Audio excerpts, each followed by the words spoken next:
ಇನ್ನು ಮುಂದೆ ನಿಮ್ಮ ನೆಚ್ಚಿನ ಧಾರಾವಾಹಿಗಳ ಫುಲ್ ಎಪಿಸೋಡ್ಗಳು ಸನ್ ನೆಕ್ಸ್ಟ್ ಆಪ್ನಲ್ಲಿ ಮಾತ್ರ. ನೀನಿವಾಗ ಪ್ರೆಗ್ನೆಂಟ್ ಅಲ್ವಾ? ನಿಂಗೆ ಯಾವ ಥರದ್ದು ಬಯಕೆನೇ ಇಲ್ವಾ? ಈ ಮಾವಿನಕಾಯಿ ತಿನ್ಬೇಕು, ಹುಣ್ಸೆಕಾಯಿ ತಿನ್ಬೇಕು, ಕೆಮ್ಮಿಣ್ ತಿನ್ಬೇಕು, ಈ ಥರ ಏನು ಇಲ್ವೇನೆ? ಇವೆಲ್ಲ ಬಸ್ರಿ ಬೈಕ್ ದೀಪು, ನಿಂಗೇನು ಅನ್ನಿಸ್ತಿಲ್ವಾ? ಅನ್ನಿಸ್ತಾ ಇದೆ, ಆದ್ರೆ ನೀವ್ ಹೇಳಿ ತಿನ್ಬೇಕು ಅಂತ ಅನ್ನಿಸ್ತಿಲ್ಲ.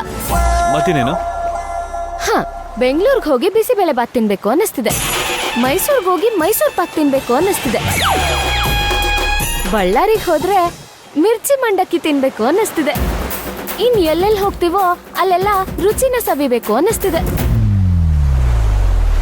ಆಯ್ತು, ಈಗ ನಾವು ಸಮುದ್ರಕ್ಕೆ ಬಂದಿದ್ದೀವಿ. ಇಲ್ಲೇನ್ ತಿನ್ಬೇಕು ಹೇಳಿ? ಮೀನ್ ತಿನ್ಬೇಕು. ನಂಗೆ ಮೀನ್ ತಿನ್ಬೇಕು ಅನ್ನಿಸ್ತಿದೆ. ಮೀನಿನ ಬೈಕೆ. ಮೀನು? ಲೇ, ಎಂತ ದಡ್ಡ ಗಂಡನ್ ಕಟ್ಕೊಂಡಿದ್ಯಾ ದೀಪು? ನನ್ ತಲೆಗಿದ್ ಒಳಿಲೇ ಇಲ್ವಲ್ಲ. ಇರೋ, 1 ನಿಮಿಷ ಇರೋ, ಇವಾಗ ಬರ್ತೀನಿ. ರೀ ನಿಂತ್ಕೊಳ್ರಿ. ಸಾಹೇಬ್ರೆ ನಿಂತ್ಕೊಳ್ಳಿ. ಹೀಗ್ ಹೋಗ್ ಹಾಕ್ ತರೋದಕ್ಕೆ ಇದೇನ್ ಫಿಶ್ ಮಾರ್ಕೆಟ್ ಅನ್ಕೊಂಡಿದೀರಾ? ಸಮುದ್ರ, ದೊಡ್ಡ ಸಮುದ್ರ. ದೋಣಿಲೋ ಹಡಗಲ್ಲೋ ಹೋಗಿ ಬಲೆ ಹಾಕಿ ಮೀನ್ ತರ್ಬೇಕು.